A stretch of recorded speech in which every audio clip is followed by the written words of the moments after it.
Pode se assentar, querido.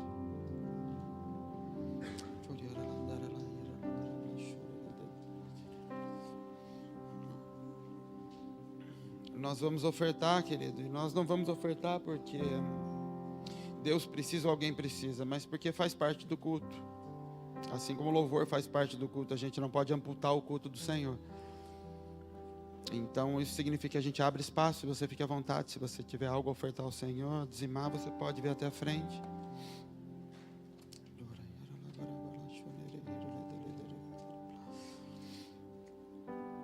Nós, há 2 anos, nós fizemos esse seminário pela primeira vez. E para quem não participou, para quem não sabe o que nós fazemos aqui, basicamente isso é ensino. Então, durante 3 ministrações, que é pouco, na verdade a gente precisaria de um pouco mais de tempo, mas a gente tenta comprimir um pouco, a gente tenta falar sobre o que é, a ensinar o que são os 5 ministérios, com base no que nós conseguimos entender na Bíblia, a nossa interpretação das passagens que ali estão, o que são, o propósito dos 5 ministérios, um pouquinho da igreja, do que é a igreja, e os 9 dons. Basicamente, o que o Senhor deixou para a gente cumprir o chamado dele. Ele deixou uma igreja, deixou 5 ministérios e deixou 9 dons. O Espírito Santo liberou 9 dons para que a igreja possa cumprir. E o propósito desse seminário é isso, em primeiro lugar, ensinar isso. A Bíblia diz que o povo se corrompe porque não conhece, porque não entende. Então eu cresci numa igreja tradicional e depois de mais velho, que eu comecei por conta própria a tentar conhecer a Deus e entender algumas coisas, eu percebi que muita coisa do que eu tinha aprendido era lenda. Lenda que não tem base bíblica, que não tem base histórica. Histórias que vão se passando de geração em geração e que hoje em dia a igreja propaga como sendo vontade de Deus. E nunca sequer fez parte do cotidiano de um apóstolo ou de alguém que trabalhava para o Senhor naquela época e que servia a igreja de Cristo. Hoje nós vamos falar de uma forma um pouco resumida sobre igreja e 5 ministérios. E amanhã nas 2 ministrações nós vamos falar sobre os 9 dons do Espírito. Explicar cada um deles. E no final do dia nós vamos orar por transferência de dons. A Bíblia, Deus colocou em nós, querido, a capacidade de tocar em pessoas e transferir coisas. Isso é um dom nato do ser humano. O toque. A pele é isso, o toque. O ministério de pastor tem a ver com esse sentido no corpo. Dos 5 sentidos que nós temos no nosso corpo: olfato, visão, audição. O corpo do Senhor tem 5 também, os 5 ministérios. E o pastor, que é aquele que toca, que sara, que cura, ele é a pele, ele é o tato, ele é quem toca. E nós entendemos isso. Paulo fala isso, ele fala, Timóteo, desperta o dom que é em ti, que te foi dado através de imposição de mãos. Ou seja, eu toquei e passei algo para você. Nós compartilhamos isso. Isso é corpo. A cura de um passa para o outro. Você toma uma injeção no braço por uma inflamação no pé. E a coisa se completa. Então nós vamos orar por entender que o Senhor age dessa forma. E por nós já temos testemunhado isso aqui. E nós vivemos isso constantemente aqui. O Senhor transferindo de um para o outro essas coisas. Se der tempo, eu queria pegar alguns minutos hoje ainda para a gente falar um pouquinho sobre oração em línguas. Não é um dos 9 dons do Espírito orar em línguas estranhas. Isso é algo que Deus deu para todos. Já está em todos. Precisa ser despertado, precisa ser usado e precisa ser praticado. O Espírito não toma a tua boca. Embora nos momentos em que o fogo vem, parece que é Ele que te tomou, e às vezes pode ser, em 99% do tempo, não é Ele quem te pega, é você quem fala. A hora que você quiser. Não existe o estar falando na carne. Você sempre vai falar na carne, porque você vai usar a tua boca para falar. Você só não vai entender o que você está falando. Mas orar no Espírito, você ora a hora que você quer. E esse não entendimento é uma ferramenta de Satanás para limitar. Uma ferramenta das mais importantes que Deus deu para a edificação do meu espírito. Para fazer com que o meu espírito se fortaleça. Satanás colocou dentro da igreja que isso é da carne, que isso é de vez em quando, que isso é quando Deus quer, que isso é para alguns, e uma série de coisas. Enquanto Paulo diz, eu dou graças a Deus porque eu falo mais que todo mundo. Ele está agradecendo a Deus porque ele fala muito. E fala muitas variedades de línguas, que esse sim é um dom. Variedades de línguas estranhas é um dom. Agora, a língua para edificação, ela é para todos. E a gente vai tentar falar um pouquinho e orar um pouco no final do culto. Amém, queridos? Eu vou tentar ser rápido, porque é muito conteúdo e eu não queria que fosse maçante. Se você quiser anotar as passagens, você anota, porque eu vou ler. Está gravando depois, vai estar no site da igreja, você pode ouvir lá depois e pegar essas passagens, tá bom? Então vamos começar. Nós vamos começar falando de igreja. O que é igreja? A palavra eclésia, ela é feita de duas palavras gregas, ek e clésia. Ek significa para fora, clésia significa chamados. Quando um judeu, quando um grego, quando alguém do tempo de Jesus usava a palavra igreja, ele não estava falando de nada religioso. Ele estava dizendo assim, teve um problema numa vila, ele falava, vamos convocar a eclésia. O que era convocar a eclésia? Convocar o povo para se reunir num lugar público. Isso é igreja. Então quando Jesus disse, eu vou estabelecer a minha igreja, ele está falando, eu vou estabelecer a minha turma também. Eu também vou ter uma reunião de pessoas, igual todo mundo tem. Eu vou juntar gente em lugares públicos, porque para um judeu se reunir em nome de Deus só ocorria no templo, não podia ocorrer do lado de fora, era sempre no templo. Jesus está dizendo, eu vou ter uma reunião de pessoas aqui fora também, pública, uma reunião pública, porque um gentil não podia entrar no templo, por exemplo. Isso é igreja, pessoas que se reúnem em lugares públicos. Então quando Jesus falou, era disso que ele estava falando. Ele não inventou nada, ele só disse, eu vou ter um negócio desse aí para mim também. Todo o restante que a gente aprendeu de lá para cá é homem, é tradição, é cultura. Polícia tinha reunião, tinha eclésia, governo tinha eclésia, todos tinham as suas eclésias. Em Mateus 16, 18 e 19, quando Jesus fala sobre isso, vou estabelecer a minha eclésia. Atos 19, 39 e Atos 19, 41, você vai ver duas situações onde eclésias são convocadas, por problemas que estavam acontecendo numa cidade. Então quando você lê esse texto, Atos 19, 39, 19, 41, quando você lê a palavra ali, assembleia, reunião, dependendo da versão que você estiver lendo, a palavra no original ali é eclésia. Então se eles fossem traduzir, porque até a tradução da Bíblia, ela já vem carregada de interpretação. Se ela fosse traduzida ao pé da letra, eles iam dizer, e despediram a igreja. E ele não colocou por quê? Porque era uma reunião pública. E ele não quis que a gente se confundisse. Mas na verdade a palavra era a mesma. Amém, queridos? O primeiro templo, a palavra templo, até para começar, querido. Sempre que a gente ouve, vamos para o templo. Templo sempre teve vinculado ou ao culto judeu ou a um culto pagão. Nunca teve vinculado com o cristianismo. Até Constantino.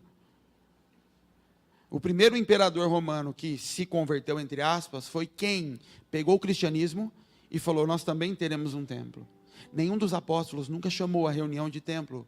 Mesmo as casas onde eles se reuniam de templo. E eu estou ensinando isso, querido, não é para a gente sair daqui bitolado e brigando com todo mundo que chama de templo, ou dizendo, não vou chamar de templo porque é heresia. Não, são hábitos. Mas para que a gente entenda, isso não vem da essência. Porque o problema não é usar essa palavra, ela começar a ganhar sentido e corromper o princípio que Deus deixou. Então o que a gente fala da boca para fora, que igreja não é aqui, igreja lá fora, é de verdade. Aqui é só um prédio que Deus deu para a gente se reunir. Inclusive nós começamos numa cozinha, e lá era a eclésia do Senhor. Hoje está num prédio com ar-condicionado, mas é a mesma coisa. Diferença entre ministério, presbitério e episcopado. Bispos, presbíteros e ministério. Denominações se apropriaram dessas palavras para tentar, de uma forma particular, definir os seus líderes. E também não é um problema você chegar numa igreja e o pastor lá ser chamado de bispo. E na outra ele ser chamado de pastor. Nada a ver. O problema é a gente entender que quando na Bíblia eu encontrar essa palavra, ela não tem nada a ver com o que é praticado hoje. Presbíteros eram discípulos de Jesus, constituídos pelo Espírito Santo para apacentar rebanho. Não importa o ministério dele, pastorado, se ele é pastor, mestre, apóstolo, não é que a igreja tinha esse nome. Eu estabeleci homens maduros para cuidar do rebanho. Presbítero não é um passo para chegar no pastor, como a gente aprendeu. Não é isso. Mas é um problema uma denominação fazer isso? Não. Cada um faz o que acha que deve. Mas não tem nada a ver com isso. A palavra presbítero significa mais velho. Episcopado, título religioso em várias religiões, era utilizado para todo tipo de administrador. Todo administrador na cultura grega era chamado de episcopos. Também não tem nada a ver com religião. Era um título dado para administradores. Então, quando a Bíblia fala também sobre estabelecer bispos, ela está falando disso, estabelecer pessoas para administrarem. E isso tudo eu estou falando para servir de base para quando a gente entrar em ministérios. Porque nós aprendemos que pastor significa líder de igreja. Não na Bíblia. Em qualquer outro lugar, não na Bíblia. Pastor é um dos 5 ministérios. Que tem uma função no corpo. Que não se cumpre sozinha. E por isso que a igreja padece, porque ela só tem pastor. Ela só tem o toque. Então ela cria um monte de gente que está viciada em carne. Porque ela só tem o toque, ela só tem o abraço, ela só tem o cuidado da carne. Ela não tem o profeta vendo, ouvindo, ela não tem o apóstolo vendo, ela não tem o mestre provando palavra para saber o que vem da boca de Deus. Ela perdeu todas essas coisas. E ela vive carnalmente, ela vive em emoções, porque ela só tem a figura do pastor. Que é quem cura ferida, que é quem pega no colo. E por isso é necessário a gente entender todas essas coisas, para entender que um pastor pode ser o presbítero ou não. Pode ser que o evangelista seja o presbítero daquela igreja. Um apóstolo pode ser o presbítero daquela igreja, o bispo, ou qualquer nome que a gente queira dar. Amém, queridos? Nem todo presbítero era constituído bispo. Tem um texto que está em 1 Timóteo 3, de 1 a 7, eu vou ler esse texto. Essa é uma palavra fiel. Se alguém deseja o episcopado, ou seja, se alguém deseja ser o líder da igreja, excelente obra deseja. Convém, pois, que o bispo seja irrepreensível, marido de uma mulher, vigilante, sóbrio, honesto, hospitaleiro, apto para ensinar, não dado ao vinho, não espancador, não cobiçoso de turba e ganância, mas moderado, não contencioso, não avarento, que governe bem a própria casa, tendo seus filhos em sujeição, com toda modéstia. Não neófito, para que não se ensoberbeça e não caia na condenação do diabo. Convém também que tenha bom testemunho dos que estão de fora, para que não caia em afronta e no laço do diabo. Ele está falando para você pegar alguém e colocar para ser bispo. Ser presbítero é nato, ele é um dos mais velhos. Ele faz parte da maturidade da igreja. Mas se alguém quer ser o bispo, e aí você substitua pelo nome que você quiser, o líder da igreja, é necessário essas coisas. Isso são as recomendações de Paulo. Amém até aqui, queridos? Mulheres em ministérios. Não existe nenhum tipo de restrição na Bíblia para ministério para mulheres. Eu estou falando dos ministérios, que a gente vai falar daqui a pouco. O que você não vai encontrar é episcopado, uma mulher como no lugar de bispa. E por quê? Por causa da figura, querido, da figura de cabeça, que é o Cristo, e que o marido manifesta, e que a esposa. É por isso que Deus, e você nunca vai encontrar na Bíblia, essa mulher nesse lugar. Deus não é machista, porque Deus não é nem homem nem mulher. Deus simplesmente falou, eu preciso de 2 figuras na terra para representar 2 coisas diferentes. E a hora que Ele te soprou, Ele escolheu um gênero para um, gênero para outro. Mas no céu você não era nem homem nem mulher. Quando a gente não entende o valor do papel, a gente deseja o papel do outro. É isso que Satanás fala. Ele faz com a gente a mesma coisa que ele fez com Caim. Olha para o dele. Olha como o dele é melhor. Olha como o dele é aceito. Para corromper. Então você não vai encontrar na Bíblia. Mesmo Débora. Débora foi juíza. Foi. E quando a coisa pegou e alguém precisava ir à frente, ela chama Baraque. Fala, você tem que ir na frente. E ele fala, não, eu não vou. Ele fala, você vai. E por ele ter recusado, ele ainda tem uma penalidade vinda da parte de Deus, mas mesmo assim ele tem que ir. O que ela está dizendo? Eu até posso figurar como juíza na falta de um líder. E juíza, na verdade, ela era uma profetisa naquele lugar. Ela era alguém que ouvia Deus e trazia uma palavra. Mas a hora que precisava de um cabeça, de alguém para representar o povo, ela manda chamar ele. Porque ela também entendia esse lugar. É a única restrição que você vai encontrar na Bíblia com relação a mulheres. Tem a ver com episcopado e não com ministérios. Bispos eram estabelecidos, presbíteros, enfim, o líder, eram estabelecidos pelos apóstolos. Nunca você vai encontrar na Bíblia eleição dentro de uma igreja. Não existe votação dentro de uma igreja. Sempre foi estabelecido por Deus através de um apóstolo, de alguém que cobria aquela igreja, e que, quando você vê Paulo estabelece as igrejas e na volta ele volta levantando os bispos, ele levantando aqueles homens. Não era de acordo com o coração do povo. O povo escolheu Saul, o Senhor escolheu Davi. Então todo princípio que pode parecer bom, agradável, justo, votação para decidir coisas dentro da igreja, não existe isso na Bíblia. Os homens que fazem isso, na verdade, são os homens que estavam abrindo mão do governo. Acabe e todos os outros. O próprio Adão. Eles abrem e começam a colocar na mesa discussão. Na multidão de conselhos se faz a guerra, mas na multidão de conselhos, não de votos. Você toma conselhos e no meio dos conselhos o Espírito Santo te mostra. Assim como Jetro leva para Moisés. Olha, você não acha que você vai ficar louco fazendo desse jeito? Pensa nessa outra coisa. E Moisés ouve aquilo e fala, legal isso. E resolve fazer. O Senhor nunca vai aliviar para um líder que abre mão da decisão, com a desculpa de que está querendo ser generoso, querendo ser bom. O Senhor vai falar, eu não lido dessa forma, eu lido com você. A direção vem em você. O tratamento com você é diferente. Amém, queridos? Então não confundam episcopado, presbitério e ministérios. Presbitério, homens mais velhos. Episcopado, líder da igreja, e ministérios é o que nós vamos falar agora. Efésios 4, verso 11. E esse é o texto base quando a gente falar de ministérios. Efésios 4, 11. Diz assim. E ele mesmo, e se você ler o texto antes, está falando de Jesus. Ele mesmo, Jesus, deu uns para apóstolos e outros para profetas. Outros para evangelistas, outros para pastores e mestres, querendo o aperfeiçoamento dos santos, para a obra do ministério, para a edificação do corpo de Cristo. Até que todos cheguemos à unidade da fé e ao conhecimento do Filho de Deus, a homem perfeito, à medida da estatura completa de Cristo, para que não sejamos mais meninos inconstantes, levados em roda por todo o vento de doutrina, pelo engano dos homens, que com astúcia enganam fraudulosamente. Antes, seguindo a verdade em amor, cresçamos em tudo naquele que é a cabeça, Cristo. Eu queria agora pegar esse texto e ler pedacinho por pedacinho, para você entender, para a gente entender algumas coisas. Nós vamos começar falando do apóstolo primeiro.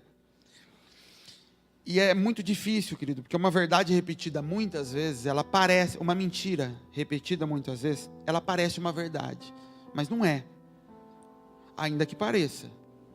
Porque essa é a ação de Satanás. Repetir, repetir, repetir. A gente vai se acostumando com a coisa errada. E ela se torna comum. Mas nem por isso ela se tornou correta. Amém? A igreja hoje ela tem basicamente pastores. Algumas têm evangelistas, porque não concorre com o lugar do pastor. Outras aceitam ainda o profeta, mas foi matando todas as coisas. Por conta própria. Você perguntar por que matou, ele vai falar que não matou, que está lá, ou ele vai dizer que nunca teve, enfim, mas está aqui, e nós vamos achar isso. Ele mesmo deu, começo do título, quem deu? Jesus. O que ele deu? Uns para apóstolos, outros para profetas, outros para evangelistas, outros para pastores e para mestres. O objetivo disso, querendo o aperfeiçoamento dos santos para a obra do ministério, para a edificação do corpo de Cristo. Então foi Jesus quem deu os 5 ministérios com o propósito de aperfeiçoar o corpo, fazer com que o corpo cresça, se torne perfeito. Até quando isso vale? Isso acabou com Paulo, com João quando morreu. Até quando? Até que todos cheguemos à unidade da fé, ao conhecimento do Filho de Deus, a homem perfeito, à medida da estatura completa de Cristo. Todos chegaram nesse lugar? Não. Tem neófito, tem gente que está nascendo em Cristo hoje. Esse lugar de aperfeiçoamento de todos é volta de Cristo. Então, até quando vale os ministérios? Até que todos alcancemos a estatura de varão perfeito. Então, se algum pastor, alguém te disser, não tem, você fala, então você está me dizendo que nós chegamos. Até que todos cheguem. Então, você está me dizendo que aquele rapaz que se converteu ontem chegou nesse lugar. Estatura completa de Cristo. Porque se não chegou, Paulo está dizendo que esses ministérios valem até que todos cheguem.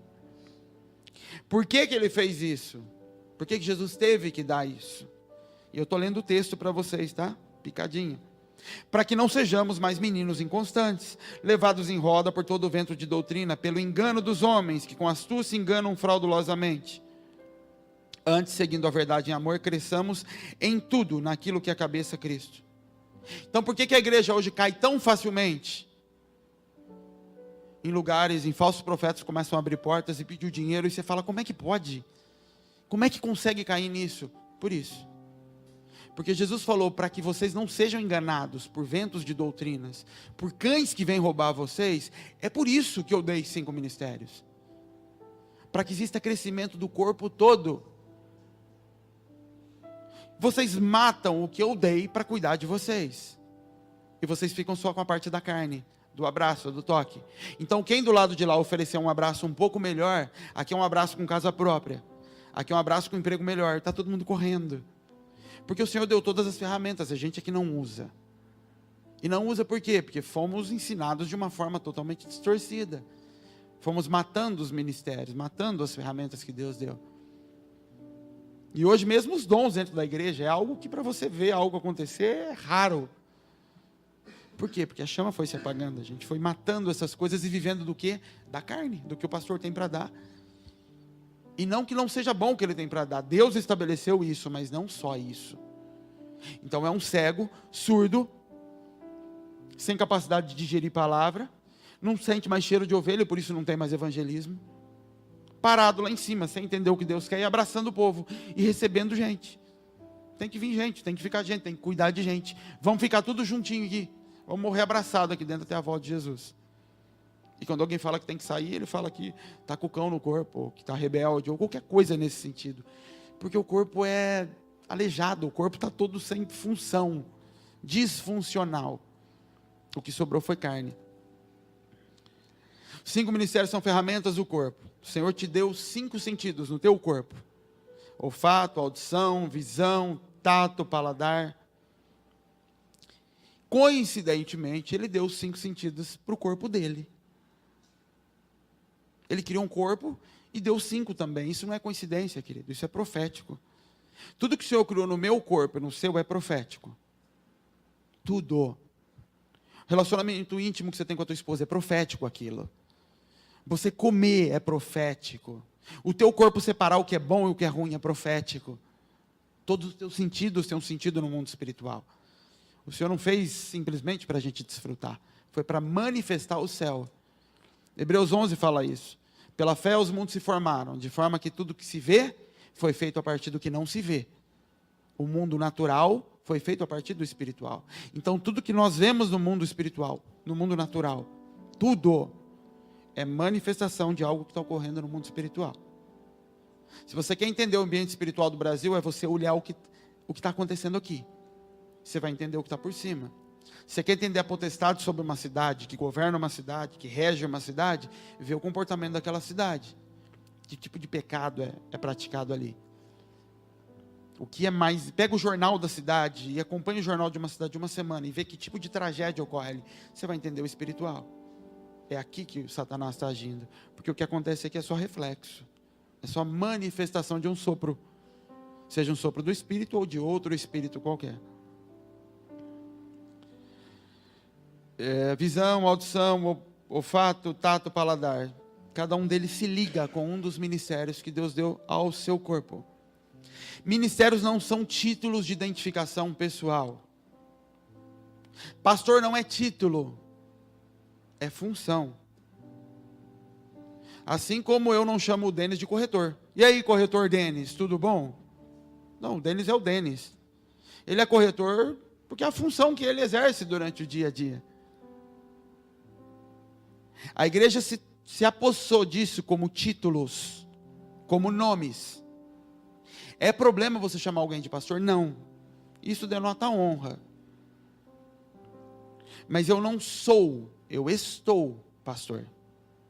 Estou enquanto eu estou aqui. O que eu sou de verdade? Eu sou aquilo que eu era no céu. E no céu eu era alguém, que nem o nome eu sei. Eu vou descobrir só quando eu voltar numa pedrinha branca. Então eu estou isso. Por isso que Paulo se apresenta como Paulo, servo de Jesus. Ele era apóstolo. E ele questiona, porque ele fala, se alguém podia se chamar de apóstolo, eu é que podia. E eu não estou fazendo isso. E aí chega uma cambada aí, e começa a se apresentar e querer dominar vocês estão se entregando a títulos. Os únicos que receberam títulos, foram chamados por nome de apóstolos, foram os 12. Deus deu nome de apóstolo para eles.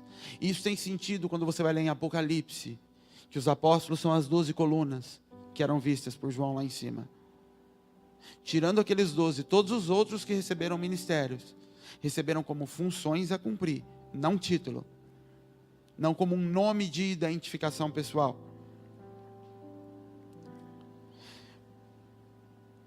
As palavras apóstolo, profeta, os 5 ministérios como título não existe na Bíblia, em lugar nenhum.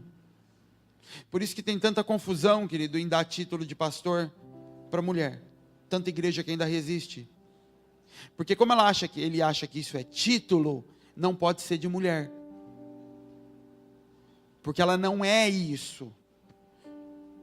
Quando eu entendo que isso é uma função a ser cumprida, isso é quebrado na mente. Eu não tenho mais problema com isso. Qual o problema dela cuidar de pessoas? Qual o problema dela evangelizar? Porque se eu falar para você que uma mulher é evangelista, ela evangeliza, você vai falar, legal, em qualquer denominação. Legal. Ela ensina, ela tem o dom de ensinar, algumas vão torcer o nariz, mas enfim, mas quando você fala o pastor, ele fala, não, o pastor não pode. Mas por quê? Está no mesmo nível que os outros 4. Porque isso está vinculado a título e não a função. E título tem a ver com autoridade dentro da igreja e não pode. Tudo que Satanás precisa para corromper, tudo que Deus tem para fazer, é uma pequena confusão, uma pequena distorção. E desde o princípio ele se apresenta com distorção.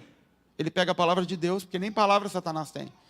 Para Satanás falar com Eva, ele tem que pegar uma palavra que Deus liberou e fala, mas não foi isso que Deus disse? Aí Eva responde, aí ele usa o que Eva falou para retrucar para ela, porque nem palavra ele tem. Satanás não tem nada. Tudo que Satanás faz ou deixa de fazer, ele tem que usar como matéria-prima o que Deus liberou e o que nós, que temos autoridade, liberamos na mão dele. Ele não pode falar nada, ele não pode fazer nada. Ele não tem corpo, ele não tem autoridade sobre nada. Ele usa da minha e da sua autoridade para fazer e para falar. Então o que ele tem que usar para falar? O que ele pode usar para parar a igreja? Nada. Ele pode pegar uma palavra que saiu da boca de Jesus e dar uma distorcidinha nela no teu ouvido e pedir para que você replique. Porque quando você replica, essa palavra ganha autoridade, porque você tem autoridade. Exatamente o que ele fez com Eva. Gera uma confusãozinha na mente dela, ela propaga aquilo adiante. E nisso a igreja está o que está hoje. Então, para resumir isso, antes da gente entrar no 5, um mestre pode ser o bispo de um ministério, ou não. Pode ser um dos presbíteros da igreja, sem ser bispo. Uma mulher pode ser pastora, sem ser bispa. Amém? Vamos falar sobre apóstolo. No grego, a palavra apóstolos significa enviado, alguém enviado. Só isso. Alguém que foi enviado para fazer algo. Como os discípulos receberam isso como um título, isso ganha um peso muito grande. E a igreja por muito tempo, e muitas delas não aceitam isso de jeito nenhum. Não existe, eram só os 12. E aí se você perguntar para essa mesma igreja, e missionário? Tem? Não, missionário tem. Missionário pode. Você fala, então deixa eu te falar, independente do idioma. No grego você chama de apóstolo. No português você chama de enviado. E no latim você chama de missionário. Chama do que quiser, mas é a mesma coisa. E é tão louco que a igreja está cheia de missionários. E você fala, mas tem um apóstolo, você está maluco? Você fala, mas de onde você tirou o missionário? Não tem essa palavra na Bíblia. Missionário é o latim de apóstolo. Mas ela criou uma função. Quem é missionário? Missionário é o evangelista que viaja. É isso. Se o evangelista prega aqui na rua, prega para os bêbados, ele é evangelista. Se ele pegou um avião, pronto, virou missionário. Não, mas então eu quero traduzir. Posso? Não, não pode, que é pecado traduzir isso para o grego. Apóstolo não pode. E pronto. Com uma besteira de uma tradução de idioma, a igreja destruiu um ministério dado por Jesus. Acabou. Parece uma coisa boba, não é? Mas passa isso de um pai para um filho. E passa para o neto. Chega no bisneto, quando ele cria uma igreja, ele destruiu algo que Jesus fez. Por uma coisa tão pequena. E se você perguntar para qualquer um é modo de dizer, mas pega qualquer igreja que você conheça e pergunta para uma pessoa que não acredita no apostolado, mas tem missionário, e fala, de onde saiu o missionário? E fala, mostra para mim. Ela não sabe. E se você insistir para ela mostrar, ela vai brigar e vai falar, some daqui. Existe, ponto, acabou. Porque isso foi repetido tantas vezes, que se tornou uma verdade dentro dela que não tem autoridade alguma no mundo espiritual, mas é uma verdade na carne dela. E por não entender, perde-se todo o poder que Deus tinha para liberar em cima daquilo. Somente os 12 apóstolos receberam o nome de apóstolos. Lucas 6,13. E quando já era dia, chamou a si os seus 12 discípulos, até então eram discípulos, seguidores, e escolheu 12 deles, a quem também deu o nome de apóstolos. Deus estava estabelecendo eles como o primeiro governo da igreja. O número 12 fala de governo. Jesus estava estabelecendo a base do governo, e por isso ele deu como nome para eles, além de função. Função de um apóstolo: estabelecimento de bases e alicerces e doutrinas para a igreja. Efésios 2:20 diz assim: edificado sobre o fundamento dos apóstolos e dos profetas, de que Jesus Cristo é a principal pedra de esquina. Funções que a gente pode achar no Novo Testamento, de apóstolos cumprindo: levar o evangelho a lugares que ainda não receberam. Então, realmente, o missionário que vai para um lugar desse, ele está cumprindo uma das funções de um apóstolo. Na verdade, querido, a maioria dos missionários são, na verdade, evangelistas sem saber. Ele não sabe disso. Dentro dele queima uma vontade de ir para lugares, pregar evangelho.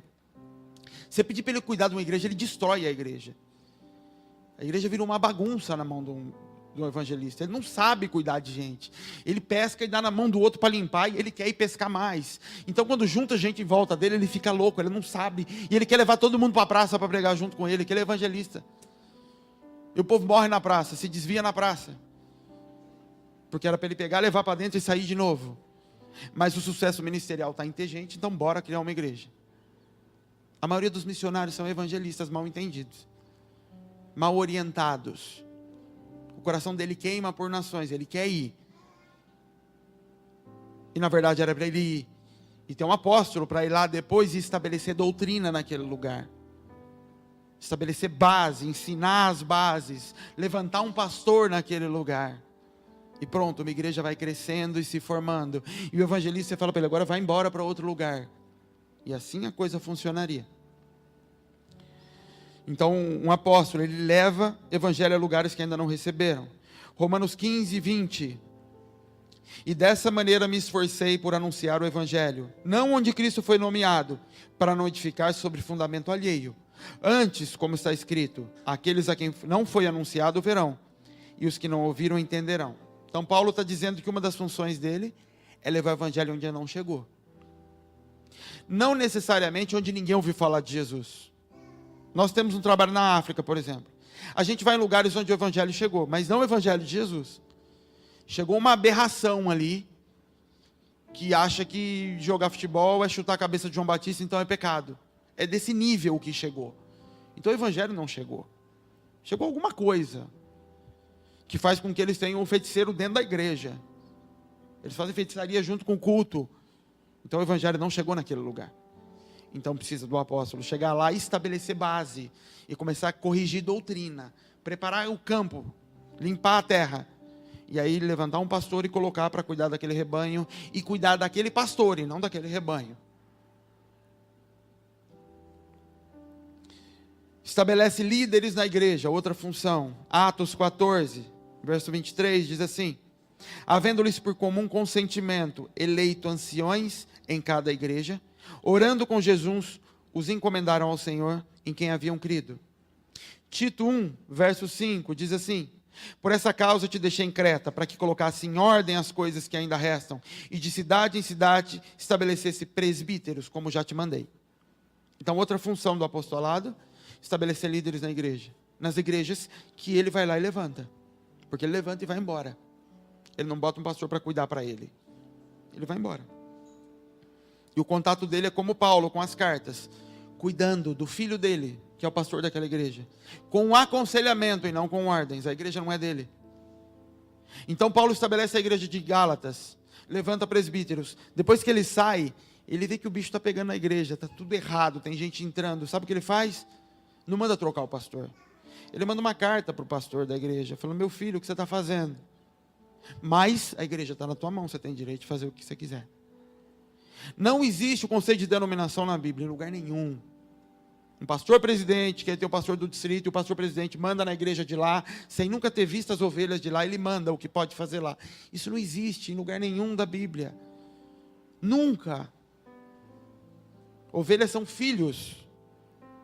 E não tem como um homem que nunca conheceu um filho dizer o que é bom para o filho que está lá na outra ponta. Isso é um sistema de homens para manipular massas de pessoas. Isso não é princípio bíblico, querido. Por mais comum e natural que seja para a gente numa cultura cristã, nunca esteve na Bíblia.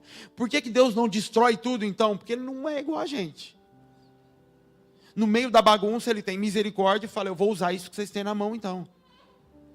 Por isso que Ele não destruiu Adão. Ele falou: bom, se o que você quis foi conhecimento, então eu vou te dar alguma coisa para você se relacionar com conhecimento. Vou te dar lei. Você escolheu saber, então toma um livrinho de lei. Mas não vamos perder o contato. Isso é Deus com a igreja hoje. Não vamos perder o contato, ainda que vocês escolheram caminhos errados. Mas se vocês voltarem para o caminho correto, vocês vão provar de coisas que a misericórdia não pode te dar. Só o propósito pode te dar algumas coisas. Outra coisa que o apóstolo faz: transfere ensinamento e estabelece doutrina. 1 Coríntios 11, 23. Porque eu recebi do Senhor o que também vos ensinei. Ele passa o que recebeu de Jesus. E por último resolve problema doutrinário. 1 Coríntios 16, 1 e 2. Ora, quanto à coleta que se faz para os santos, façam vocês também o mesmo que eu ordenei à igreja da Galácia. Eles estavam tendo problemas com coleta. E Paulo manda, no meio da carta que ele manda para os coríntios, ele manda a orientação de como resolver aquele problema. Quando você começa a viver isso, você começa a viver esses ministérios, você começa a perceber isso acontecendo na prática. Nós vivemos isso. Aqui nós vivemos isso. Problemas doutrinários, as pessoas ligando, e o Manuel liga às vezes para falar: apóstolo, estou com um problema nessa área. O que eu faço com isso? O que faço com aquilo? O que você faria com aquilo? E você dá um conselho. Então você começa a ver na prática, ele crescendo do lado de lá e o Senhor cuidando dele e da igreja que deixou lá, e essa prática sendo estabelecida. Porque o Senhor não mudou. O recurso está lá do mesmo jeito, a gente é quem não usa. Por prática, um apóstolo olha para a base, ele olha para o alicerce, ele está olhando para a estrutura. Ele não consegue lidar com o seu probleminha de casamento. Pra vocês dormir bem hoje. Ele vai lá atrás. Por que está tendo problema do casamento? Está tendo problema do casamento por outros problemas. E aí quando você quiser tratar do dormir bem hoje, ele vai falar com um pastor. Ele é que vai dar o conselhinho para você dormir bem hoje. O apóstolo vai falar para você tomar vergonha na cara. Ele não vai lidar com a campanha que você vai fazer de evangelismo lá. Ele vai voltar para ver se os líderes estão alinhados, se existe problema de pecado dentro da igreja. Isso era a base do trabalho de Paulo. As cartas de Paulo são isso, corrigindo bases de igreja. Do que chegava a ele dos problemas que aconteciam, ele corrigia. Ele ensinava, ele admoestava, ele acariciava os seus filhos, mas o negócio dele não era com o rebanho. O negócio dele era com a base da igreja, em estabelecer a base. Nem toda a igreja terá um apóstolo presente constantemente, a maioria não tem, e não vai ter. Mas teoricamente, todas elas teriam o seu pastor de alguma forma ligado a um. E é nisso que o corpo se conecta. Quando eu falei, não existe na Bíblia o presidente e o de distrital, não existe isso. Então a igreja sozinha, não. O pastor está ligado a um pai, a um pastor, a um homem que está sobre a vida dele como alguém que cuida dele, não de alguém que manda na igreja dele. Alguém onde ele vai se aconselhar, alguém onde ele vai chorar, alguém de quem ele vai cuidar. Então é assim que a igreja de Cristo se ligava. É assim que a igreja de Corinto não estava abandonada, a igreja de Gálata não era sozinha.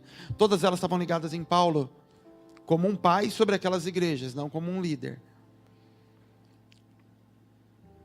Outra cultura errada, querido, que a gente tem é a palavra reverendo dentro da igreja. Não existe essa palavra na Bíblia. A palavra reverendo significa aquele que é digno de ser reverenciado. Quem que é digno de ser reverenciado sem Jesus? Sem ser Jesus. Mas trouxe isso para dentro da igreja, como um título acima do pastor. Depois de tantos anos de ministério, ele vira alguém digno de ser reverenciado. É sutil, vai entrando, né? E é o cara que é pastor está lutando para se tornar reverendo, porque foi criando escalas de valor, em que o reverendo vale mais que o pastor. E tudo isso vai corrompendo. E o apóstolo, que foi Deus que deixou, não, esse não pode, esse nome é pecado, esse nome é do diabo. Vou falar para vocês algumas passagens só, sobre outros apóstolos além dos 12. E está na Bíblia, e depois você confere. E por isso que não dá para entender quando fala que não tem. Fala, mas você não lê a Bíblia? Está lá, querido. Atos 14:14, vai falar de Barnabé. Quando, porém, os apóstolos Barnabé e Paulo ouviram isso, rasgaram as suas vestes. Tem alguma dúvida que Barnabé era um apóstolo? Ele era. Quem estabeleceu ele como apóstolo? Paulo, os outros apóstolos. Ele não andou com Jesus, ele não era dos 12, ele era um apóstolo. Romanos 16, verso 7, fala de Andrônico e Júnias. Saudai a Andrônico e Júnias, Paulo mandando uma carta. Meus parentes e meus companheiros de prisão, os quais são bem conceituados entre os apóstolos que estavam em Cristo antes de mim. Tiago, irmão de Jesus. Gálatas 1,19. Não via nenhum outro dos apóstolos, senão a Tiago, irmão do Senhor. O Tiago, irmão de Jesus, não era dos 12 apóstolos. Na verdade, diz a história que ele só se converteu depois que Jesus morreu. E ele é o autor da carta de Tiago. O Tiago, o apóstolo, foi o primeiro a morrer, logo no começo da perseguição. Então, Tiago, irmão de Jesus, se converteu depois e também se tornou apóstolo. Eu vou falar só mais um, querido, e vou citar outras passagens, porque tem muitos. 1 Tessalonicenses 1, e depois 2, de 6 a 7. Paulo, Silvano e Timóteo, a igreja dos Tessalonicenses em Deus Pai e no Senhor Jesus Cristo, graça e paz vos sejam dadas. Então, quem é que estava falando com eles? Paulo, Silvano e Timóteo. Assinam essa carta. No capítulo 2, eles dizem assim, nem buscamos, e vai vendo que ele está falando no plural, essa carta, porque Paulo está escrevendo em nome dos 3. Então ele não fala não busco, ele fala não buscamos glória de homens, quer de vocês ou quer de outro, embora pudéssemos como apóstolos de Cristo. Ele está dizendo, nós somos apóstolos, Paulo, Silvano e Timóteo. Porque eu quero um apóstolo para Paulo, alguém que era enviado para estabelecer a igreja. Todos aqueles que eram treinados, amadureciam, se tornavam apóstolos. Você vai ser enviado para um lugar para estabelecer as bases. E assim se dava a multiplicação do corpo. E você vai encontrar várias. Se você quiser anotar depois, 2 Coríntios 8, 22, 23. Filipenses 2, 2. Outros apóstolos. Outras passagens. E você vai encontrar várias. Eu estou citando aquelas que não tem o que você questionar. Está escrito ali. Chamando o outro de apóstolos sem ser os 12. Apóstolos identificados na história da igreja são homens que receberam uma graça, um ministério a ser executado, uma função no corpo de Cristo, como todos os outros. Como a natureza do apóstolo é baseada em governo, em implementação de base, o entendimento de uma mulher como apóstola pode ser contraditório. É o único ministério que você pode entender que ela sozinha, sem o marido junto, pode ser contraditória na função de apóstolo, porque ela vai lá para funcionar como cabeça. O apóstolo é o único ministério que você vai ver ele fluindo nos 5 ministérios. Por quê? Porque ele começa. Então, quando ele chega num lugar, ele tem que ser pastor, porque ele vai cuidar de pessoas, até que o pastor seja levantado. Ele tem que ser mestre, porque ele tem que ensinar. Ele tem que ser evangelista, é ele quem vai pregar. Então, costuma-se dizer que na mão dos 5 ministérios, o apóstolo é o dedão, ele toca em todos os outros. Ele flui nos outros.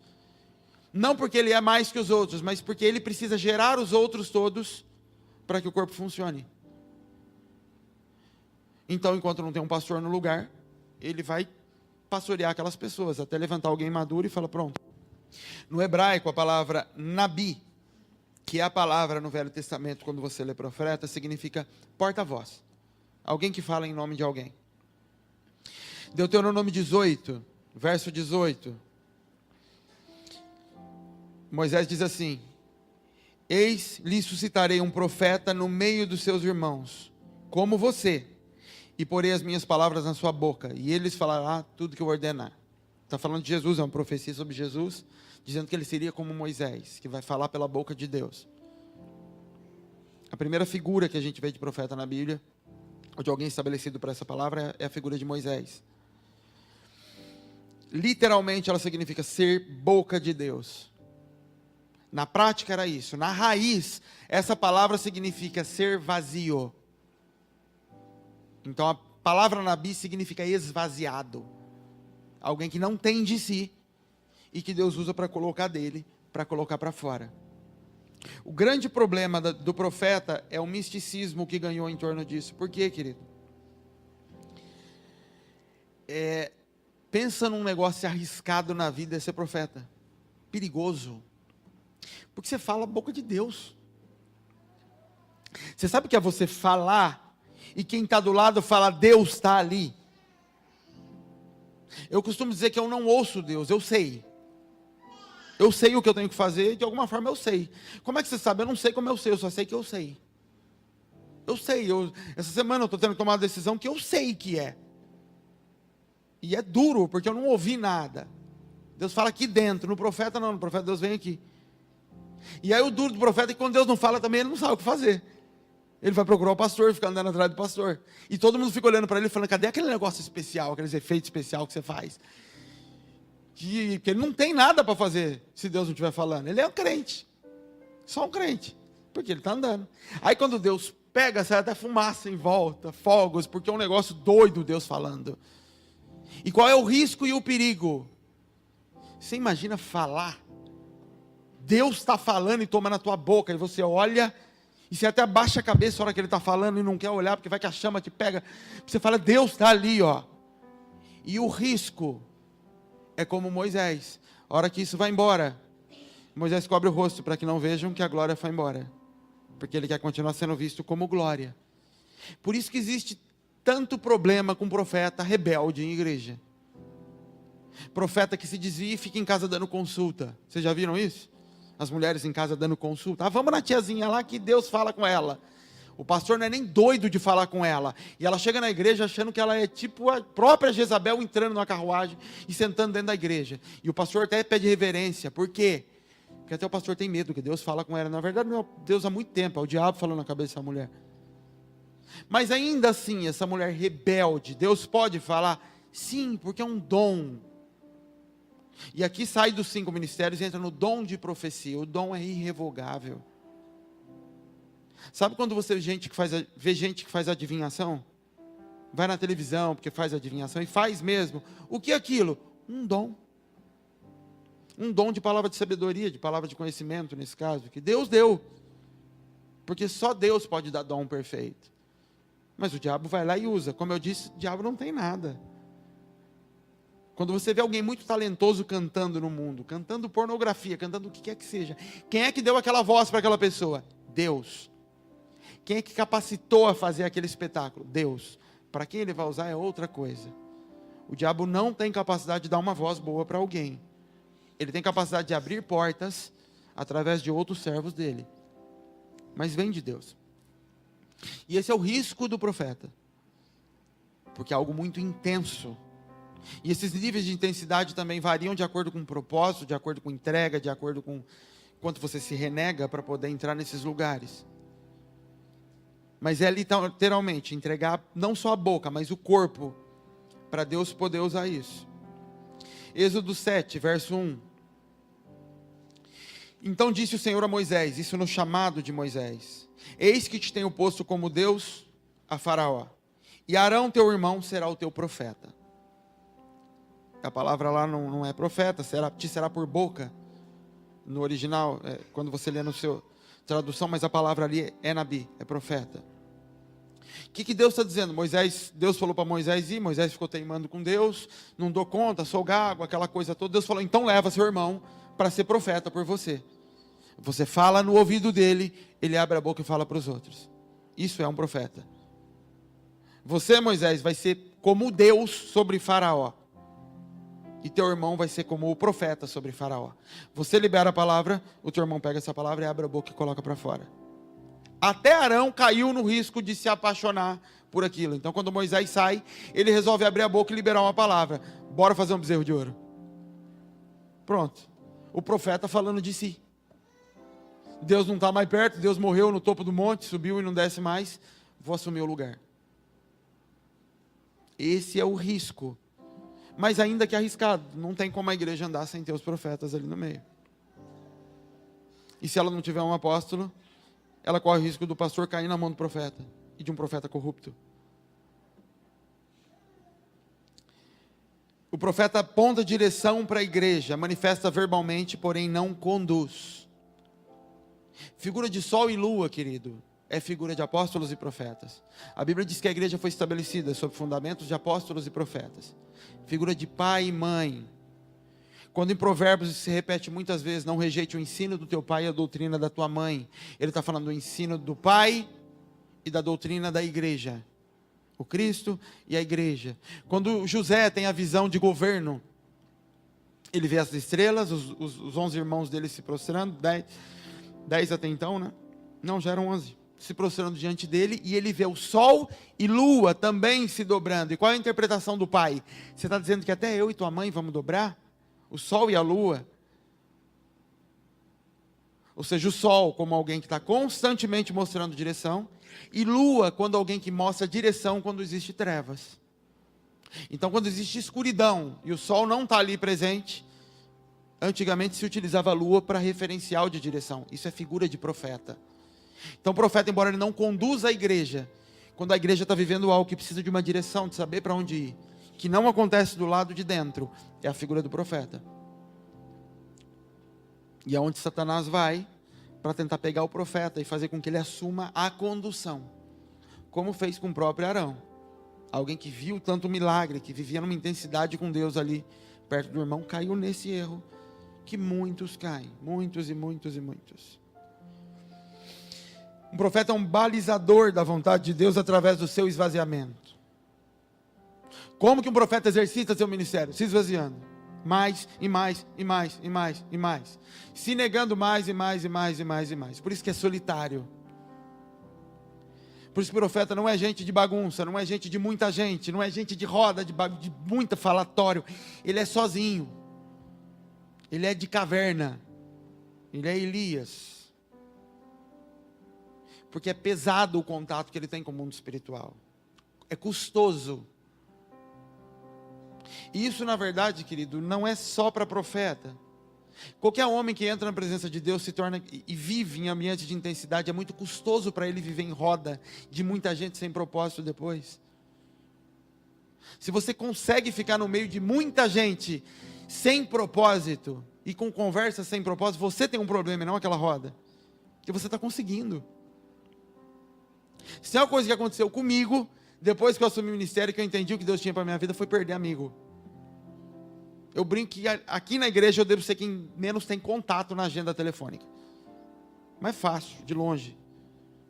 Eu não tenho mais Facebook, eu não tenho mais nada, porque eu não dou mais conta de estar em ambientes que não geram nada para mim, que não cooperam em nada, e que eu tenho que tolerar coisas. Já chega no meu trabalho, eu ter que tolerar coisas porque faz parte. Saiu dali, eu não quero ter que participar disso. Mas com o profeta isso acontece muito. Quando ele se alinha nisso, e quando ele está nisso, é um sinal isso. Ele não consegue.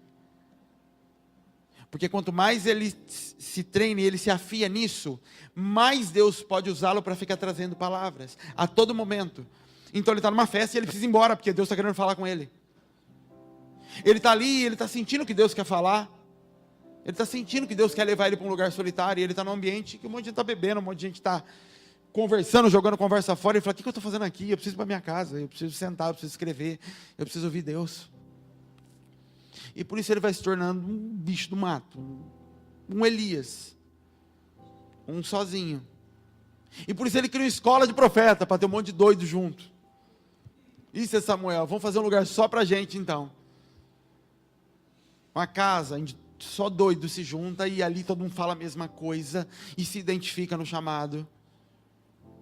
Isso era a escola de profetas. E a escola de profetas de Samuel não era simplesmente para profetas, mas era um lugar para se treinar pessoas, para se levar pessoas que queriam renunciar à vida cotidiana para se entregar a um ministério. Que até ali no Velho Testamento eram só reis, os levitas e os profetas. Você não tinha os outros, embora você tenha a figura deles acontecendo, mas não como ministérios levantados por Deus. Você vê essa figura acontecendo como um alinhamento na vida de Davi. Davi dentro dele gritava, eu preciso construir uma casa para Deus. Da onde vem isso? Se você perguntasse, Davi, da onde você acha que você tem que construir? Ele ia falar, não sei como eu sei, eu só sei que eu sei. Eu preciso fazer uma casa para Deus. Como pode Deus ficar sem casa? Aí ele chama o profeta e fala, eu estou pensando em construir uma casa para Deus, o que você acha? E o profeta, que sabe que Davi é um homem de Deus, fala, não, vai e faz tudo que está no teu coração. Aí o profeta vai dormir e Deus fala com o profeta, não, volta lá. Ele volta e fala, não, não é você que vai fazer, é teu filho que vai fazer. Então tinha algo no coração de Davi, que era Deus quem estava provocando.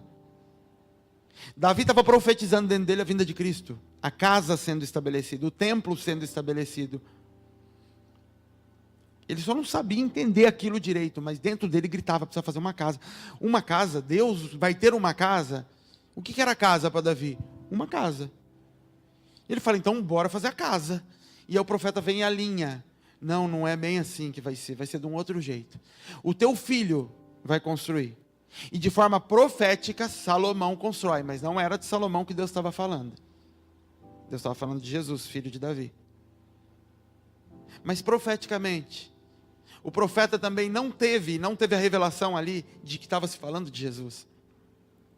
Porque Deus queria que algo fosse feito na prática para manifestar o Cristo lá na frente.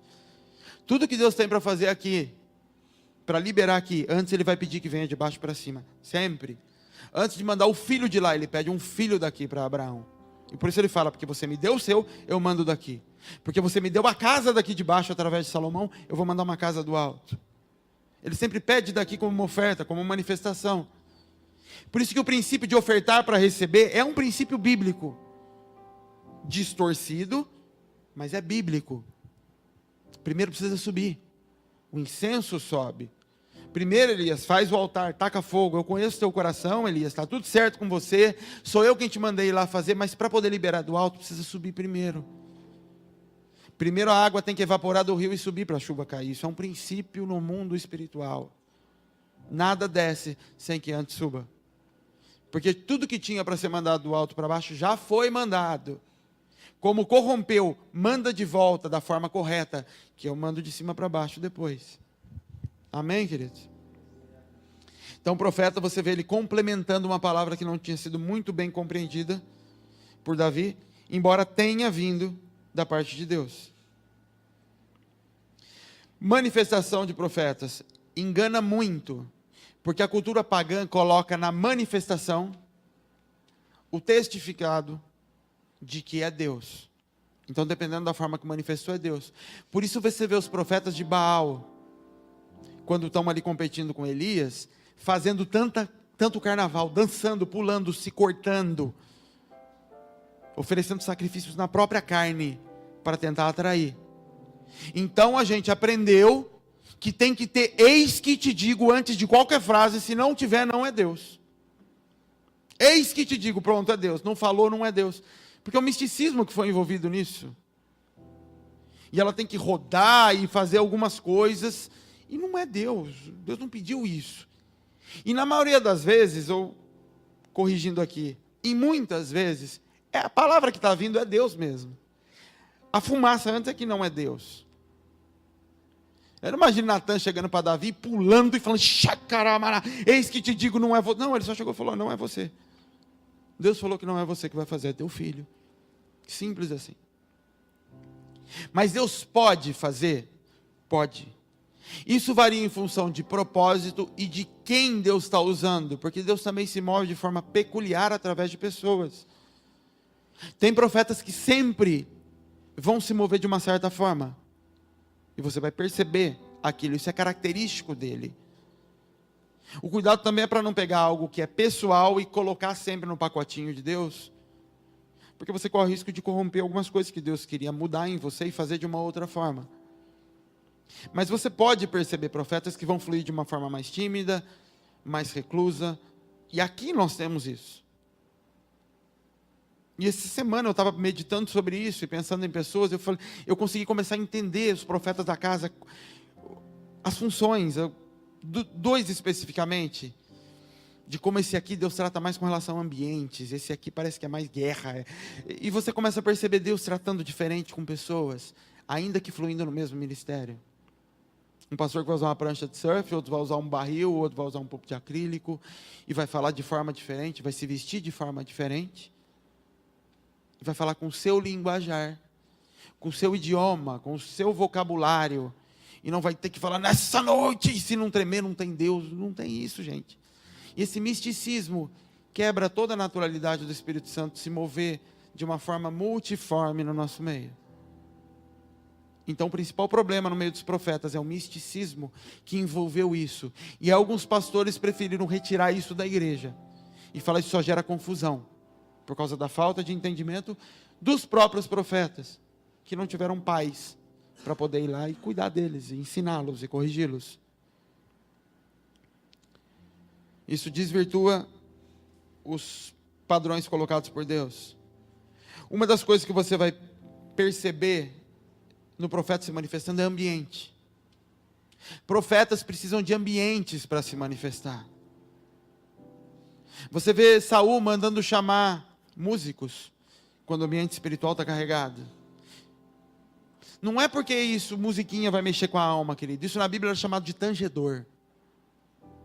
O que Davi fazia? Davi mudava o ambiente espiritual quando tocava. Então vinha demônio para afligir Saul. E quem é que tinha mandado aquele demônio liberado? Deus liberou um demônio sobre a vida de Saul.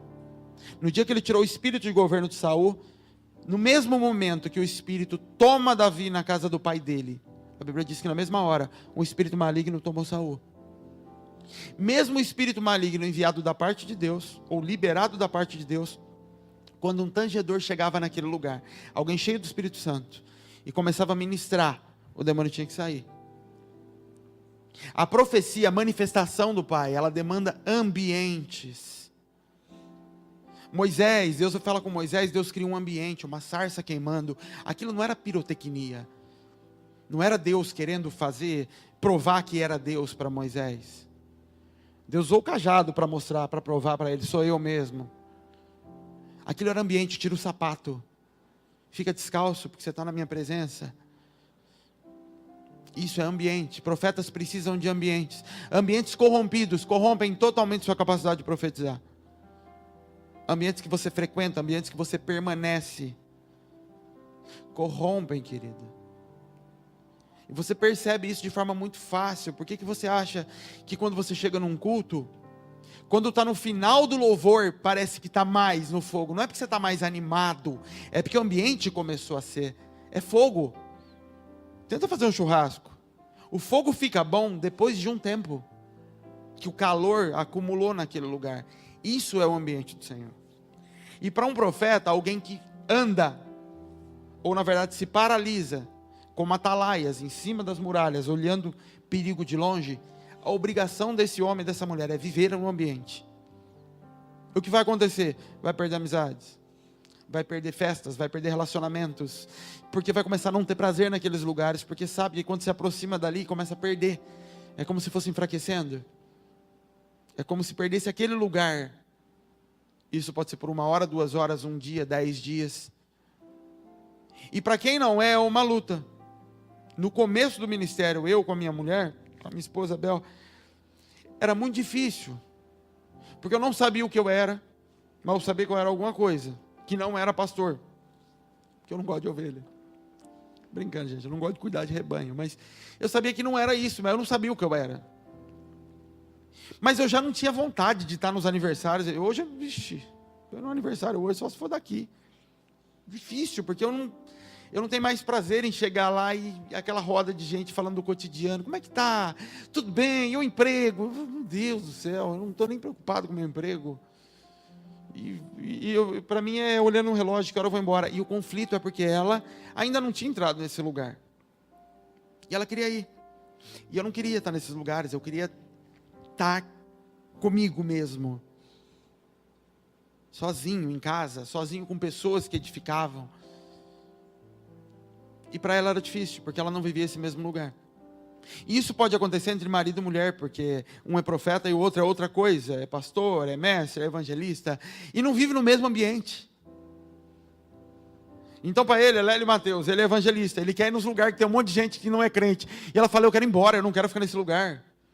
Meu Deus, que conversa, que povo, que dificuldade, como é que faz? Não faz, se vira. Mas entenda que vai acontecer, porque são ambientes diferentes, totalmente diferentes. Gente, eu não estou falando aqui de ser crente normal, esquece ser crente normal, eu não vivo ser crente, se é que existe crente normal, não tem mais esse lugar. Sabe, o ser evangélico, eu me converti disso, eu não sou mais evangélico, que frequenta a igreja, eu entendo que minha vida toda aqui na terra está totalmente voltada a cumprir um propósito para o Pai. E o que Ele manda como recurso para mim é para comer, vestir os meus filhos, ter um lugar para morar, ter um carro para me levar para os lugares. E todo o recurso que me chega é para onde é isso, onde tem que mandar, onde tem que ir. E quando Ele quer me dar férias, Ele me dá férias. E Ele cuida muito bem.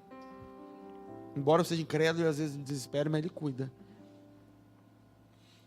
Mas é um lugar que você entra em Deus, e aí você vai começar a viver coisas que você fala igual está na Bíblia.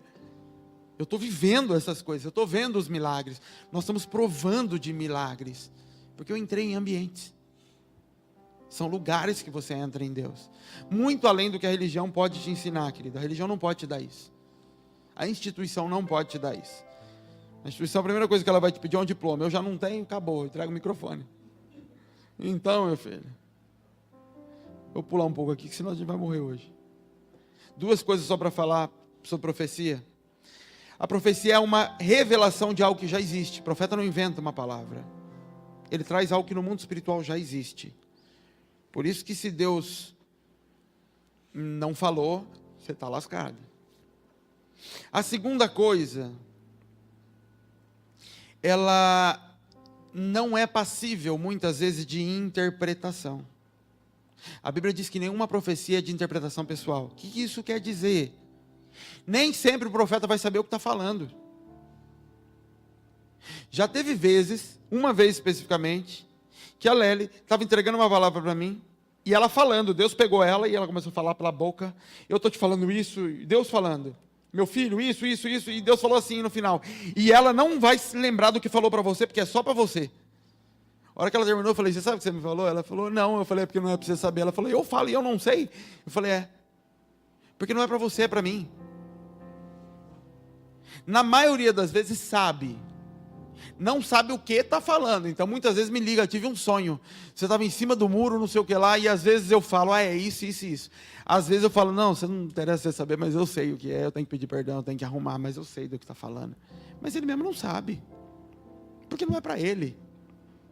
A maioria dos profetas que entregaram palavra, sabia nada. Daniel, a visão de Daniel, a pedra rolando, a pedra doida, desce, bate no pé da estátua, cai os pedaços. Daniel falou, nossa, que loucura. Daniel não sabia do que estava falando. Porque a função do profeta não é ser Deus, é entregar um recado. É tipo um bilhete de forma verbal. Imagina tua mãe falando, vai lá e fala para o seu pai que aquilo que ele queria acabou, hoje não tem. A criança, pai, a mãe falou que acabou, hoje não tem. O pai fala, que droga. E o menino vai embora e fala, será que é pipoca? Ele não sabe. Não é para ele só entregou o recado. Entenderam? Isso é ser profeta. Às vezes você vai saber, na maioria das vezes pode ser que você não vai saber de nada. Amém, queridos? Profetas no Novo Testamento, quando alguém falar para você que não existe mais profeta. Atos 21, 10.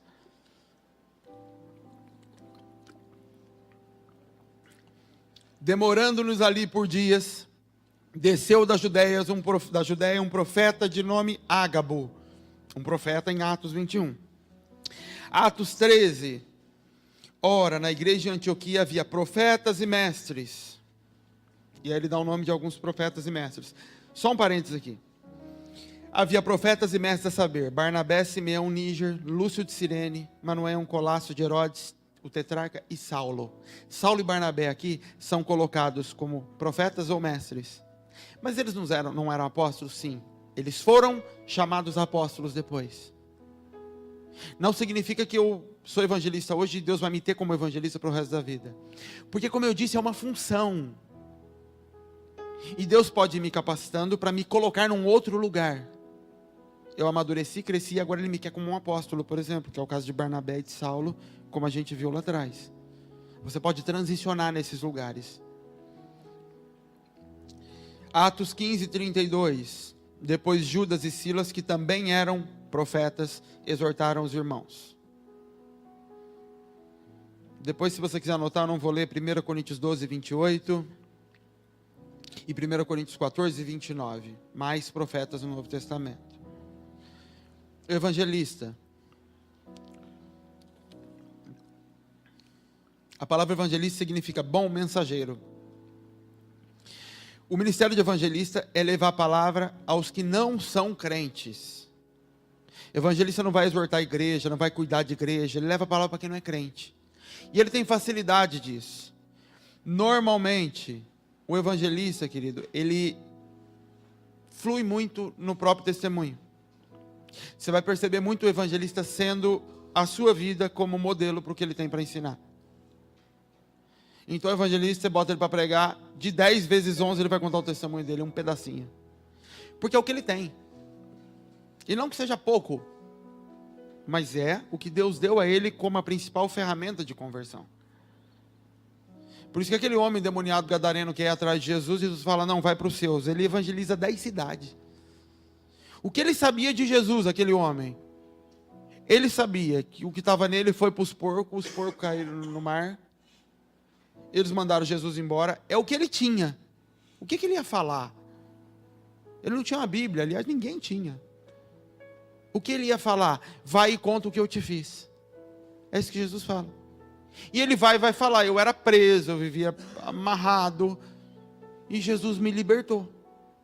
E através dessa simples historinha, ele converteu um monte de gente em 10 cidades. E sabe por que ele converteu um monte de gente em 10 cidades? Porque ele não quis estabelecer uma igreja e virar pastor na primeira pessoa que ele converteu. Porque ele não quis fazer seminário para agora ser chamado de pastor. Ele continua tendo só a vida dele, que é muita coisa para o Senhor. Na verdade, Jesus precisa de uma vida para transformar todas as outras.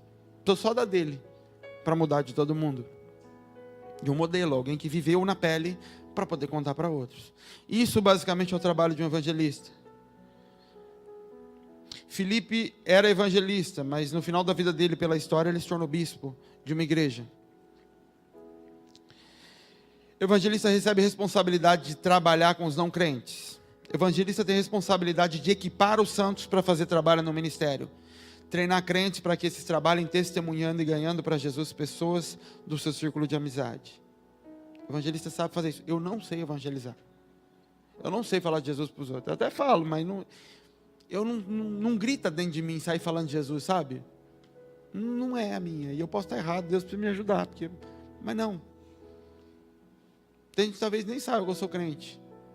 Ele pode olhar para mim e falar, nossa, é um negócio diferente, mas eu não me apresento como Jean, pastor Jean, apóstolo Jean, crente. Eu sou o Jean. E no dia a dia a pessoa pode se descobrir isso em mim. É diferente de alguém para sair falando de Jesus, de duas coisas, ou ele é evangelista ou ele é novo convertido. O novo convertido adora sair falando que ele é crente. E pior, porque ele não se converteu direito e depois vira vergonha na empresa. Porque na primeira festa que tem, ele enche a cara e fala, mas não era crente? É melhor ter ficado quieto. Outra coisa que foi dada ao evangelista, o ministério da reconciliação. 2 Coríntios 5, 18. E tudo isso provém de Deus, que nos reconciliou consigo mesmo por Jesus Cristo e nos deu o ministério da reconciliação. Esse ministério é de todo mundo, querido. Todo mundo prega, todo mundo tem o ID. todo mundo vai ser Jesus. Eu já tive clientes meus que não são crentes e eu preguei para restaurar casamento. E ele não me procurou porque ele queria Jesus, mas porque de alguma forma, com todos os meus clientes, eles ganham confiança em mim, eles começam a se confessar para mim. Olha que coisa. Aí ele fala para eu ir visitar ele não quer falar nada de negócio, ele quer almoçar comigo e ficar falando da vida dele. Eu falo, Deus, mas nem no trabalho os outros vão parar de me procurar para contar problema. E senta e começa a conversar. E esse foi assim, um dia me ligou e começamos a conversar, e ele falou que a mulher dele estava pensando em separar, porque a mulher tem o próprio trabalho e tal, e eu comecei a conversar com ele, falei, cara, tua mulher não era para trabalhar, tua mulher era para cuidar dos teus filhos. Você era para ser o provedor da tua casa, e a gente ficou umas 2 horas no telefone. E eu falei, o que eu tenho para te dar é isso, eu creio na Bíblia, eu creio nisso, eu não sei no que você crê, mas Deus fez a gente assim. Depois de 2 semanas ele me procurou e falou, a gente se acertou. Ela entendeu que é isso mesmo, não importa o que os amigos vão pensar, ela vai ficar em casa cuidando do nosso filho, e pronto. E Jesus se manifestou naquele casamento. E Jesus restaurou um casamento, porque Deus odeia o divórcio de qualquer pessoa. Mas se fosse depender de eu bater lá e como testemunho de Jeová falar, posso te dar uma palavra? Eu não vou, não vai dar, não é a minha. Então a reconciliação é para todo mundo, mas o evangelista, ele busca, ele é o olfato, ele busca cheiro de ovelha, ele está buscando gente doente para cuidar, para pegar, botar nas costas e levar para o pastor, porque ele não sabe dar um conselho depois. Ele vai querer arrastar junto para ir evangelizar, e aí ele vai cair. Mas ele segue esse ministério da reconciliação de uma forma muito intensa. É o que ele sabe fazer, é o que ele foi chamado para fazer. O mestre, função direta com o ensino. Além de ensino apresentado como responsabilidade dos pais, o projeto de Deus nunca foi ter pastor, querido. Foi ter famílias, onde o pai era o pastor da igreja, o pastor da sua casa. O homem caiu, o homem não quis se relacionar com Deus, pediu para Moisés subir lá e pegar as pedras sozinho, pronto, Deus criou a figura de um homem para cuidar dos outros homens. E o mestre, os pais, embora tenham responsabilidade de ensino, o mestre tem isso de forma muito intensa e muito forte. É um ministério que flui em concordância muito sensível ao Espírito Santo, por causa da necessidade de revelação. O mestre precisa viver de revelação, de entendimento da palavra, e não de pegar isso aqui, escrever letrinhas e falar, as letrinhas, mas de entender o que Deus quis dizer quando colocou aqui. 1 Coríntios 12, 28. E a uns pôs Deus na igreja, primeiramente apóstolos, em segundo lugar profetas, em terceiro mestres, depois milagres, depois dons de curar, socorros, governos, variedades de línguas. Aqui Paulo coloca como níveis de importância. Importância no sentido da ordem que isso é estabelecido. A igreja começa com um apóstolo, levando a palavra. Um profeta que auxilia na revelação disso. Depois, mestres. Porque o apóstolo estabeleceu, o profeta alinhou a palavra, agora precisa de ensino. Antes de precisar de alguém para cuidar, precisa ensinar essas pessoas. Elas precisam saber, conhecer a palavra. Isso é o ministério do mestre. Sempre aparece em destaque em todas as listas na Bíblia. O ensino, a compreensão da palavra. Paulo se apresenta como apóstolo e mestre, o texto que a gente já leu. 1 Timóteo 2, 7. Ele fala sobre isso também, sobre Paulo ser apóstolo e mestre. E você pode entender ele como um apóstolo que flui no ministério de ensino de forma muito intensa. E pelas cartas, é lógico que isso fica claro. Na igreja de Atos, haviam também homens que eram profetas, mestres, e homens que eram as duas coisas. Atos 13, verso 1, você vai encontrar isso. E você vai encontrar também Deus separando Paulo e Barnabé. E Deus dá uma palavra dizendo, separe-me Paulo e Barnabé para um chamado, para uma obra que eu tenho para eles. Ou seja, eles vão deixar de ser ensinadores na igreja local e vão ser enviados. Apolo era mestre, Atos 18, 24. Quando Paulo vai falar sobre a função de mestre, quando ele fala de Apolo, ele fala assim, eu plantei, Apolo regou, mas Deus é o que dá o crescimento. Apolo era o quê? Mestre. Mestre é o que rega. Paulo está dizendo, eu fui lá e estabeleci, coloquei a semente lá. Agora o mestre vem e rega isso. Faça isso crescer todos os dias. Como? Com o ensino. Não é com o pastoreio que ele vai se desenvolver, é com o ensino. O pastor vai cuidar, vai conduzir, mas quem faz crescer é o ensino. Por isso que a igreja está cheia de gente imatura, que não sabe nada sobre nada, não sabe nem o que está fazendo ali, que vai comemorar a Páscoa domingo e não sabe sequer o que é Páscoa, não sabe dizer nada, porque tem pastor, mas nunca teve ninguém para ensinar por que é cada coisa. Então você pode até viver debaixo de misericórdia, mas você não tem autoridade alguma, porque a autoridade vem de maturidade. O filho, quando é pequeno, é dono de tudo, mas não governa nada. E por último, de propósito, o pastor, apesar de ser retratado como o único ministério existente na Bíblia, o pastor como título na Bíblia, gente sendo chamada de pastor na Bíblia, só tem um, só Jesus. Embora existam pastores na Bíblia, você vê falando para Timóteo, pastoreie o rebanho de Cristo. Não existe uma situação na Bíblia de falando, existiam pastores. É o único que teoricamente, na maioria das igrejas é aceito, e é o único que na Bíblia não existe, a Bíblia dizendo, existiu pastor na cidade tal. Os pastores da igreja, não existe em lugar algum. Porque não é um título, é uma função. E o único lugar que isso está na Bíblia é em Efésios 4, no texto que a gente já leu. Jesus deu alguns para pastores. A natureza da função, a necessidade dessa função, é colocada diversas vezes nos evangelhos ou na carta, dizendo, vocês precisam ser cuidados, precisam ser pastoreados. Jesus disse, vocês têm muitos mestres e poucos pais. Vocês precisam de gente cuidando de vocês. Tem muita gente para ser doutor na vida de vocês e poucos para cuidarem. Então a necessidade foi dada por Deus, mas por um capricho de Deus ele não colocou na Bíblia isso sendo apresentado. Pastor tem relação com cuidado de ovelhas, não tem relação direta com administração de igreja. Embora um pastor possa administrar a igreja, mas o título está vinculado com cuidado de pessoas, não com administração. E toda relação que Deus vai colocando na Bíblia com relação ao pastoreio sempre está ligado com a comparação com o cuidado de animais, cuidado de rebanho. Jesus se apresenta como pastor de ovelhas por causa disso. Porque a ovelha, querido, normalmente ela enxerga muito pouco. Eu lembro, eu já falei isso algumas vezes, de uma vez, da segunda vez que a gente foi na África, a gente estava fazendo uma viagem.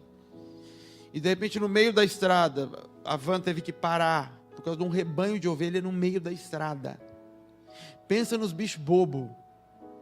Os carros freando e elas andando de um lado para o outro, é perdida.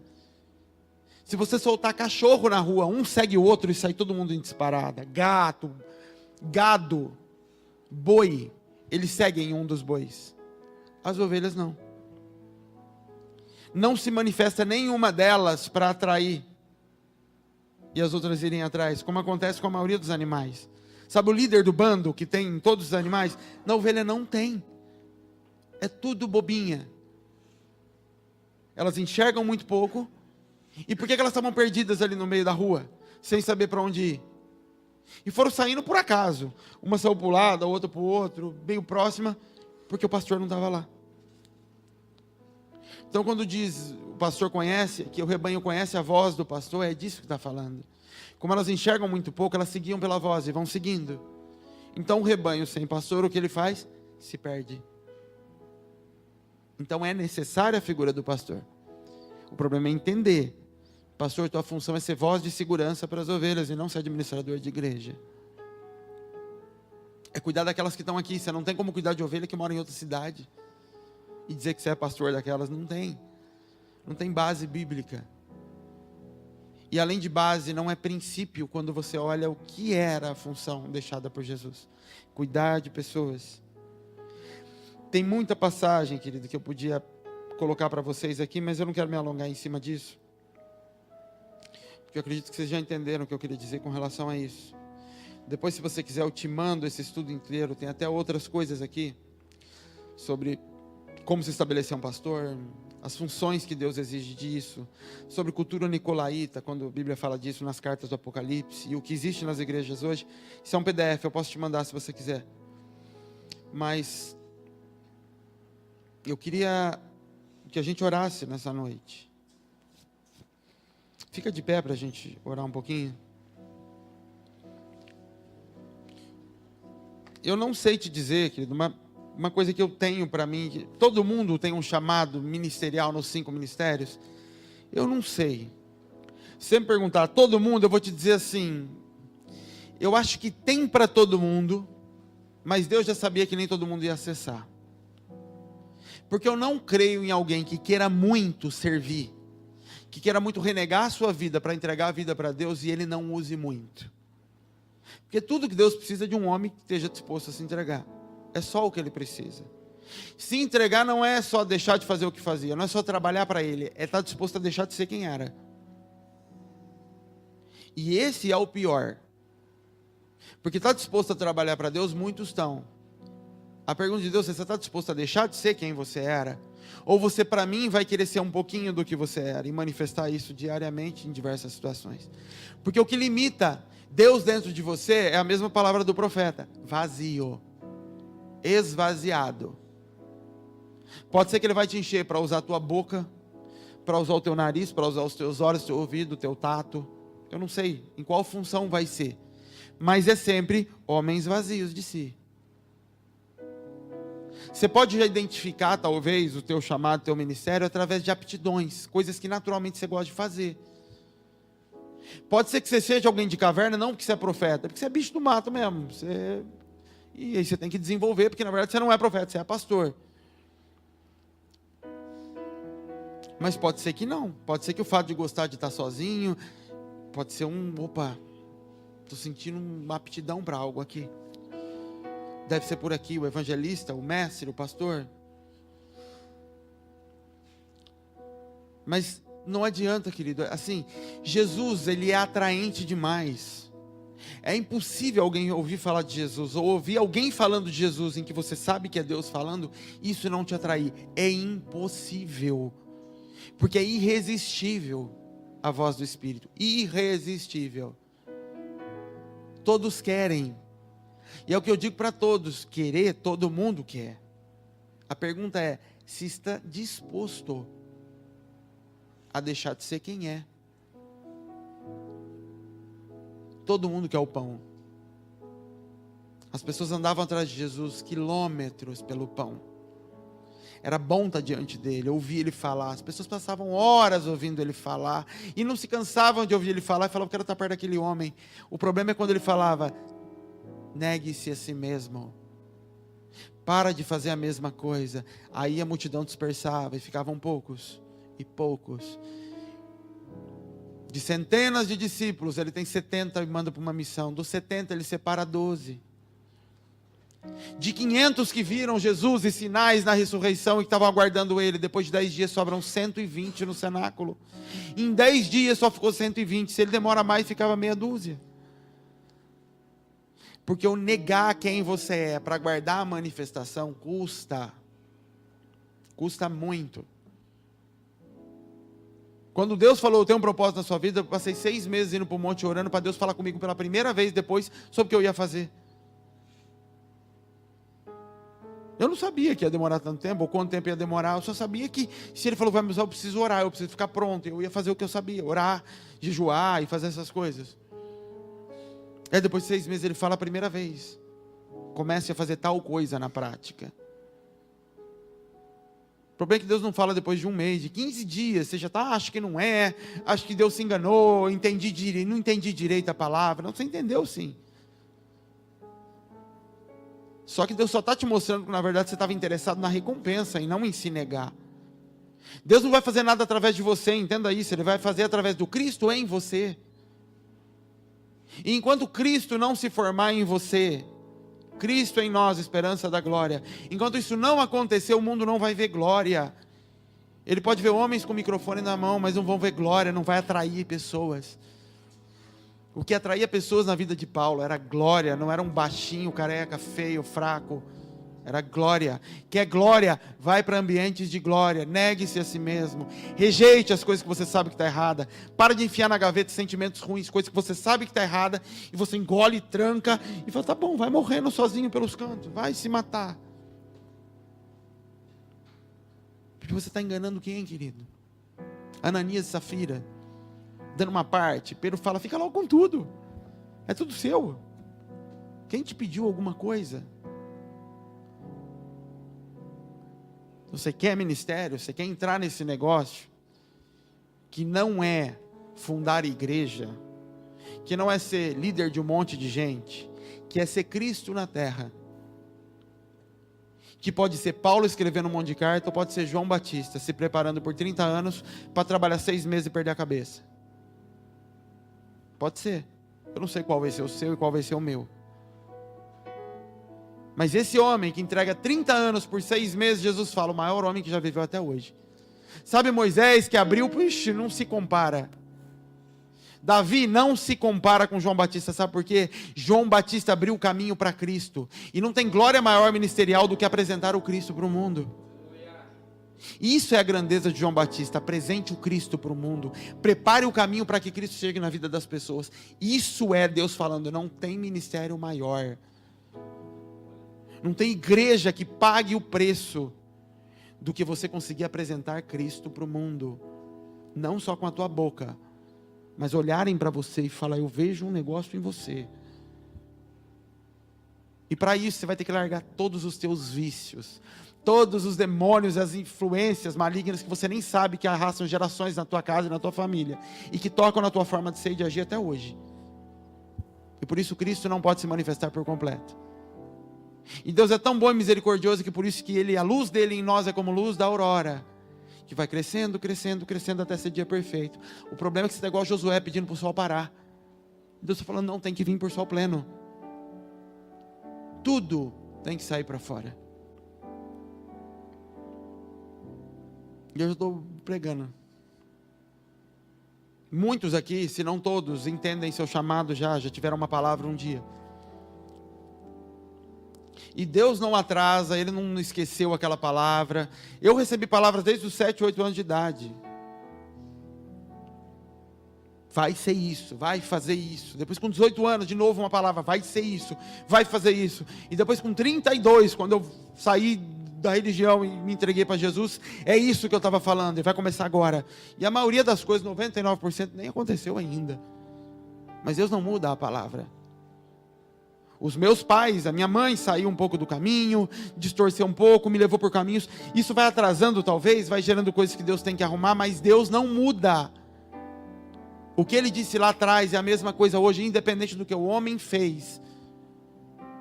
A profecia que você recebeu lá atrás, lembra dela? Ela é verdadeira até hoje.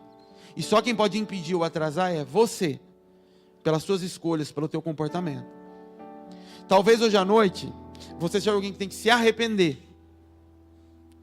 e pedir perdão para o Senhor, por caminhos que você tomou, que atrasaram, que atrapalharam, que barraram o que Ele queria fazer. E quem sou eu e você para dizer não para aquele que te deu fôlego de vida?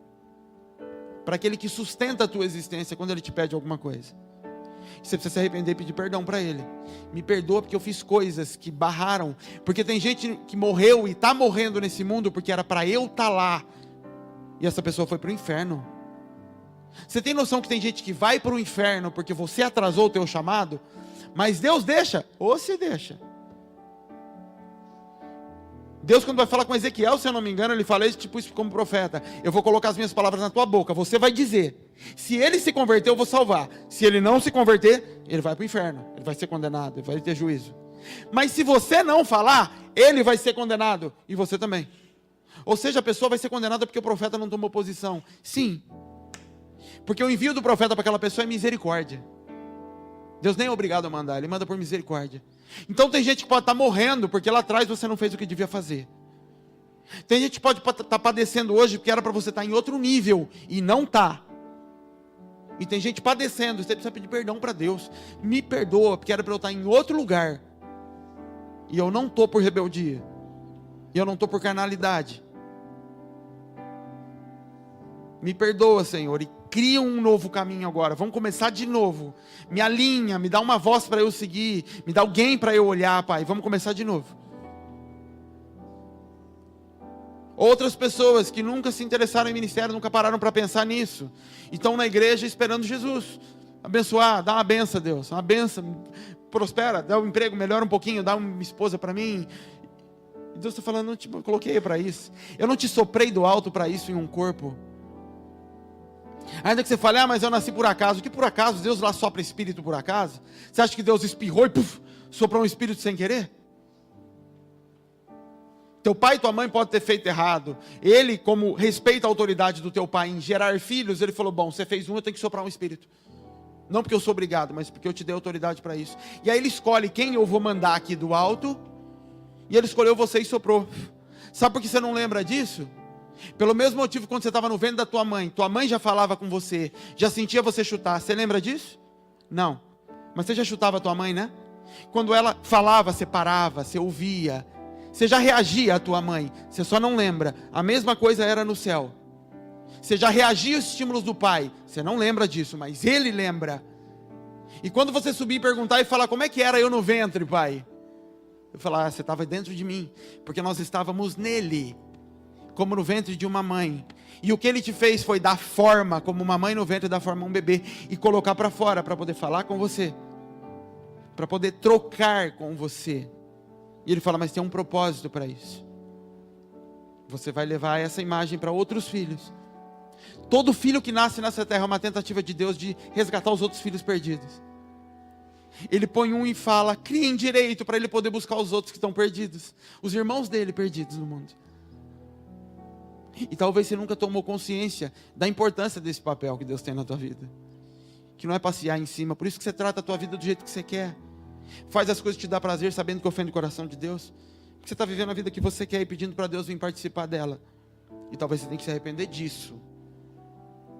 E falar, Senhor, eu quero viver a tua vida. Negar o que eu tenho vontade, entender que já é graça, viver é graça. E eu não quero viver de graça. Eu quero servir para alguma coisa. Eu não sou de fazer apelo, querido. Quem está aqui sabe disso, eu não gosto disso. Mas eu queria te convidar para orar. Que você saísse do seu lugar para a gente orar, se você se encaixa nisso. Que a gente ore juntos, Senhor, queridos, nessa noite. A gente precisa voltar, a gente precisa entender ministério, entender chamado, entender propósito. O Senhor nos chamou para passear na terra. Só o Espírito Santo pode revelar o que tem sobre a tua vida.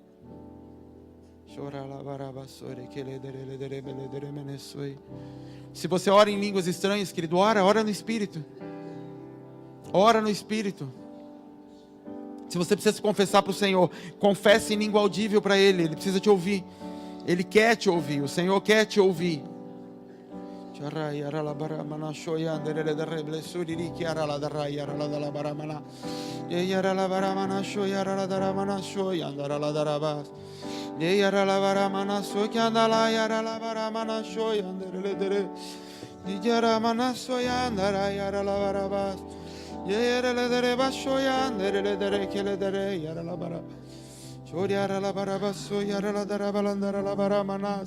Espírito Santo de Deus, Espírito Santo do Senhor, Pai, nós queremos clamar pela Tua misericórdia, Senhor. Nós queremos confessar, Jesus, que tudo que nós temos e vivemos aqui é graça, Senhor. É graça, Senhor. É graça, Espírito Santo. Que nós somos merecedores de nada do que nós temos, e o Senhor, por infinita misericórdia, sustenta a nossa vida em rebeldia, Pai. O Senhor tem sustentado a nossa vida em rebeldia, porque o Senhor é Pai em um nível que nós não sabemos entender. Perdoa as nossas tentações, Pai, nossas falhas. Nós sabemos que Cristo foi tentado, perdoa as nossas tentações, fortifica-nos, Pai, nas nossas tentações e fraquezas, Senhor. Nos ajuda, Senhor amado, a não nos colocarmos como referencial de vida diante do Senhor, porque isso é idolatria, Pai. Nos ajuda a não pegar o nosso modelo e levar diante do Senhor como sendo o modelo correto de ser e de agir, mas trazer o modelo de Cristo para nós, Senhor. Em nome de Jesus, Espírito Santo. Coloque em nós, Espírito Santo. Continua aquela música.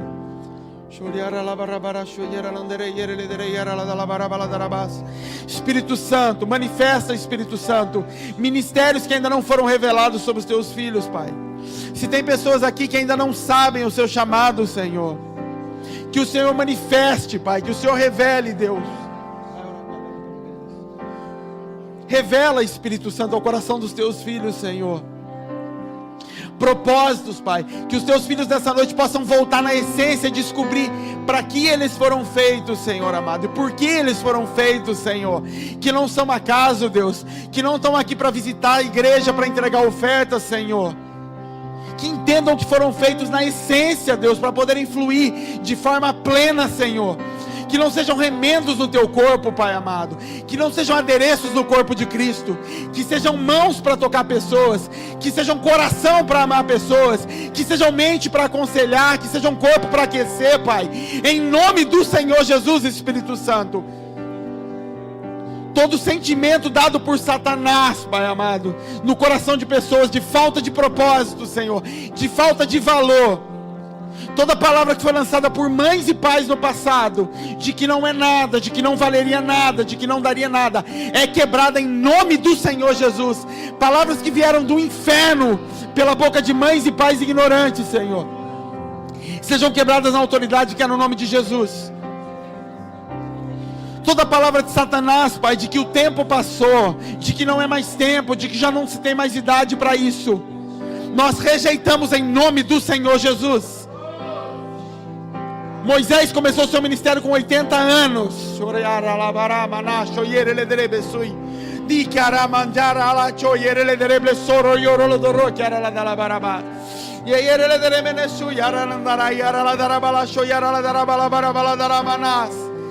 Espírito Santo, que esse ambiente seja tomado da tua glória, Espírito Santo. Que esse ambiente seja tomado da tua glória, Espírito Santo. Espírito da revelação, pouse sobre esse lugar. Repouse sobre esse lugar. Espírito de entendimento, espírito de sabedoria, espírito de força, espírito de poder, espírito de revelação do Cristo. A profecia é o testemunho de Cristo. O espírito da profecia é o testemunho de Jesus sobre essa casa. Em nome do Senhor Jesus, em nome de Jesus, em nome do Senhor Jesus, flui Espírito Santo em revelação, em entendimento, em restauração de ministério, Espírito Santo. Restaura a palavra que foi dada na infância, Espírito Santo. Restaura a palavra que foi dada de ministério, Espírito Santo. Em nome do Senhor Jesus, em nome de Jesus. A única pessoa que pode impedir a manifestação do ministério é você. Satanás não tem autoridade para barrar o teu ministério. Só você pode. Não é culpa do diabo, ele não pode fazer isso.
Espírito Santo, restaura o fogo. Restaura o ambiente de fogo, Espírito Santo. O ambiente onde foi formado, onde foi gerado, Pai, era ambiente de fogo, Senhor. Era ambiente de lenha no altar, Espírito Santo. Restaura esse ambiente para o Senhor. Restaure esse ambiente para o Senhor. O Espírito responde ao fogo. O Espírito responde ao fogo. Não responde à visão do coração.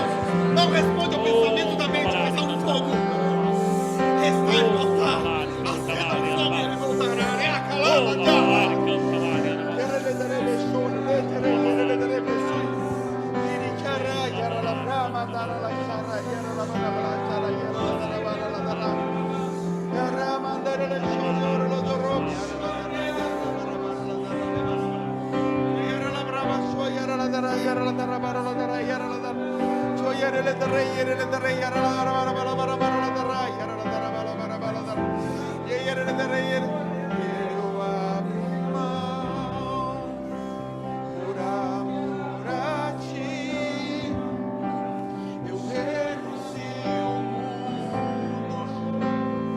Pra te servir,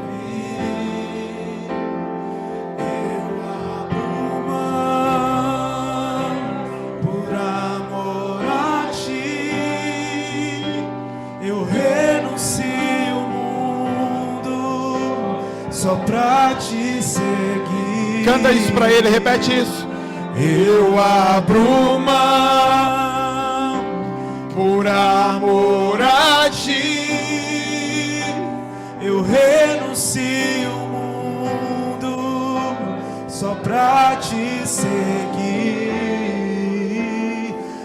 Eu abro mão por amor a ti. Eu renuncio o mundo só pra te seguir. Eu abro mão por amor a ti.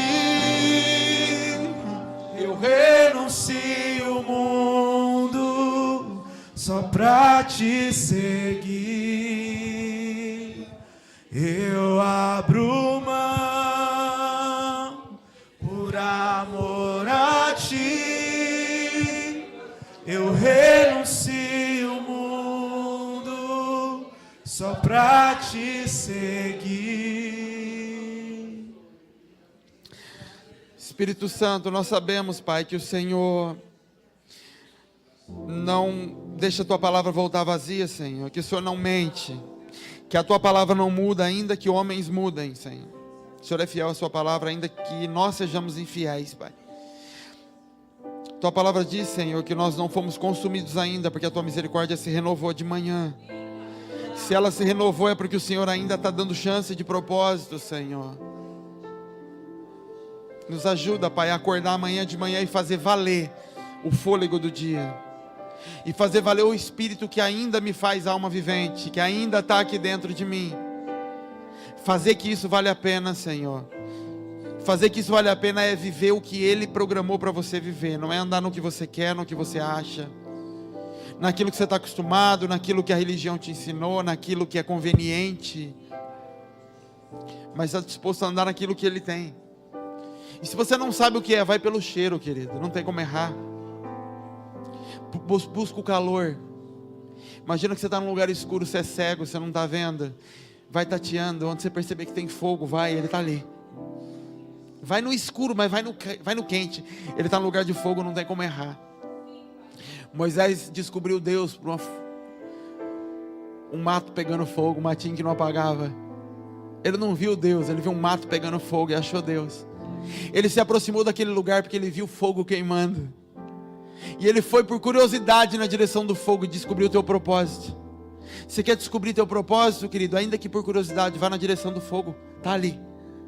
Está ali. É certeza que você vai achar, não tem como errar. No máximo ele vai mandar você arrancar o sapato, mas você vai achar. Arrancar o sapato, querido, é abandonar os caminhos que você andava. Da mesma forma que os calçados são do Evangelho, da salvação, os calçados que Ele te dá é um caminho para andar no dele você vai deixar os de lá de trás. Os que você recebeu na casa de Jetro, você vai deixar.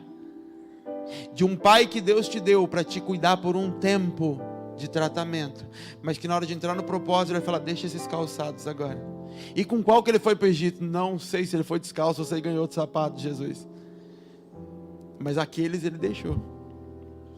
Amém, querido? Segue o fogo. Amanhã a gente começa às 9, tem um café da manhã, não sei se você vai poder estar, mas faz um esforço, eu acho que vai ser bom. Amém, querido? Mas aqueles ele deixou. Amém, querido? Segue o fogo. Amanhã a gente começa às 9, tem um café da manhã, não sei se você vai poder estar, mas faz um esforço, eu acho que vai ser bom. Amém, querido? Mas aqueles ele deixou. Amém, querido? Segue o fogo. Amanhã a gente começa às 9, tem um café da manhã, não sei se você vai poder estar, mas faz um esforço, eu acho que vai ser bom. Amém, querido? Amém, querido? Mas aqueles ele deixou. Amém, querido? Segue o fogo. Amanhã a gente começa às 9, tem um café da manhã. Não sei se você vai poder estar, mas faz um esforço, eu acho que vai ser bom. Amém, querido? Mas aqueles ele deixou. Amém, querido? Segue o fogo. Amanhã a gente começa às 9, tem um café da manhã. Não sei se você vai poder estar, mas faz um esforço, eu acho que vai ser bom. Amém, querido? Amém, querido? Mas aqueles ele deixou. Amém, querido? Segue o fogo. Amanhã a gente começa às 9, tem um café da manhã. Não sei se você vai poder estar, mas faz um esforço, eu acho que vai ser bom. Amém, querido? Mas aqueles ele deixou. Amém, querido? Segue o fogo. Amanhã a gente começa às 9, tem um café da manhã. Não sei se você vai poder estar, mas faz um esforço, eu acho que vai ser bom. Amém, querido? Amém, querido?